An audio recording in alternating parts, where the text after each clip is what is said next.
പലപ്പോഴും വളരെ കുറച്ച് സമയത്തേക്കായിരിക്കാം സോഷ്യൽ മീഡിയ ഓപ്പൺ ചെയ്യുന്നത്. എന്നാൽ അത് ക്ലോസ് ചെയ്യുമ്പോഴേക്കും 1 മണിക്കൂർ 2 മണിക്കൂറൊക്കെ കഴിയാറുണ്ട്. നമ്മുടെ സോഷ്യൽ മീഡിയയിലേക്ക് ഇത്ര കണ്ട് അഡിക്റ്റഡ് ആവാനുള്ള കാരണം എന്താണ്? It's A dopamine hit. Social media വഴിയുള്ള ഓരോ ലൈക്കും കമന്റും നോട്ടിഫിക്കേഷൻസ് പോലും ഒരു സ്ലോട്ട് മെഷീൻ എന്ന രീതിയിൽ നമ്മുടെ ബ്രെയിനിൽ ഡോപ്പമൈൻ ഹിറ്റ് നടക്കുന്നു.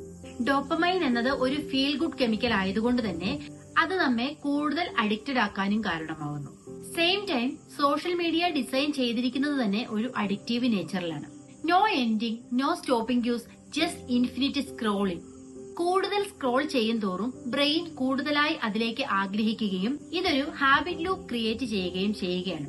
ഈ സൈക്കിൾ എങ്ങനെ ബ്രേക്ക് ചെയ്യാനായിട്ട് സാധിക്കും? ഈ എൻലെസ് സ്ക്രോളിംഗ് സ്റ്റോപ്പ് ചെയ്യാൻ നിങ്ങൾ ആഗ്രഹിക്കുന്നുണ്ടെങ്കിൽ ഇനി പറയുന്ന 3 കാര്യങ്ങൾ നിങ്ങളെ അതിന് സഹായിക്കും. നോട്ടിഫിക്കേഷൻ ടേൺ ഓഫ് ചെയ്ത് വെക്കുന്നതിലൂടെ, സോഷ്യൽ മീഡിയ യൂസിന് കറക്റ്റ് ആയിട്ടുള്ള ടൈമർ സെറ്റ് ചെയ്യുന്നതിലൂടെ, സ്ക്രോളിംഗ് എന്ന് പറയുന്ന ആ ഒരു ആക്ടിവിറ്റി മറ്റേതെങ്കിലും ഒരു ആക്ടിവിറ്റിയുമായി റീപ്ലേസ് ചെയ്യുന്നതിലൂടെ. സ്ക്രോളിംഗിന് പകരമായി പുതിയ ഹാബിറ്റ്സ് രൂപപ്പെടുത്തിയെടുക്കാൻ നമുക്ക് സാധിക്കണം. Try 24 hour social media detox. You will feel more refresh.